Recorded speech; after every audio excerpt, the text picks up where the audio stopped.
Hi friends, Andrew Goodall here again from Nature's Image Photography to tell you about a new lens purchase I've made to go with my Panasonic Lumix G9.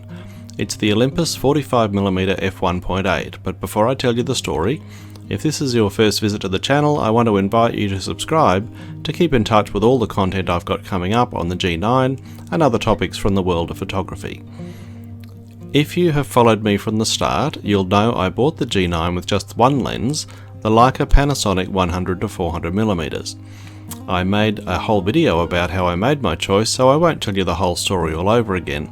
To make a very long story short, I bought it for wildlife photography and in particular for my upcoming wildlife tours to Africa. But it's been a few months now between tours and I've had plenty of time to explore other avenues of photography. If nature photography is my career, then I guess we could say that portrait photography is more of a recent hobby, and the G9 has some features that make it great for shooting people. I'm particularly impressed with the continuous autofocus combined with face-eye body detection, which is so fast and accurate that keeping sharp focus on a moving subject is a breeze. But to get serious about portraits on the G9, I really needed another lens, and my mate Sean at Ted's Cameras Maroochydore gave me such a great price on the Olympus 45mm f1.8, I just couldn't say no. So now I can give you my impressions of this great little lens. The first thing everybody notices is the size. It's tiny. It is so small you could call it cute. Compared to any other lens I've ever owned, it seems like it belongs on a toy camera. Here it is next to my 100-400mm lens, and here you can compare it to a 12-60mm I borrowed for a comparison.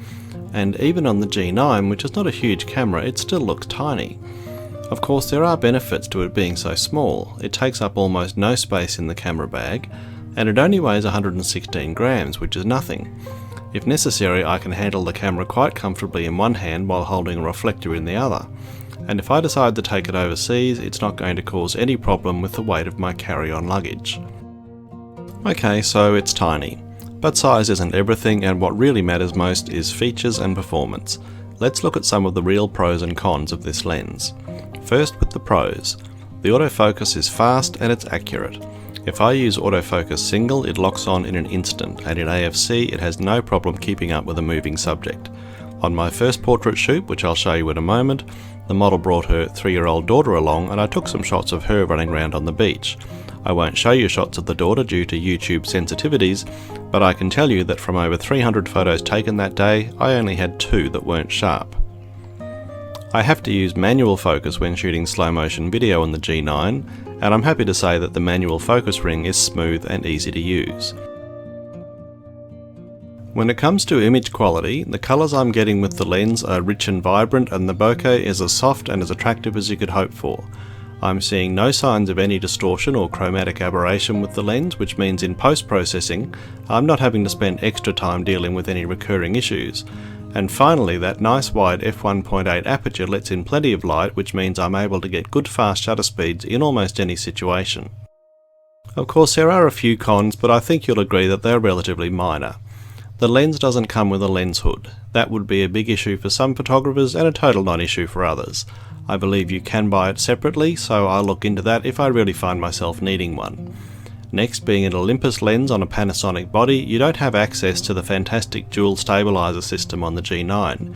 You do still have the in-body stabilization, which is more than sufficient, especially given how lightweight and easy to handle the camera is when this lens is fitted. Finally, and this might be a surprise to some people, the focus is limited to 50 centimeters from the subject. That means that while it can shoot a decent close-up, it's not close enough to shoot macro. Most of us are used to having macro lenses that also work nicely for portraits. This is a portrait lens that does not double as a macro lens. And that's really about it in the cons department.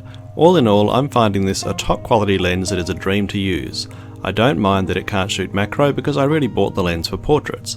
So now I want to take you with me on my very first portrait shoot on the Panasonic Lumix G9 with the Olympus 45mm f1.8 lens. Okay, so here we are down at the beach. Now I'm going to take my Olympus F-1.8 lens out for the first try, my first portrait shoot on the Panasonic Lumix G9.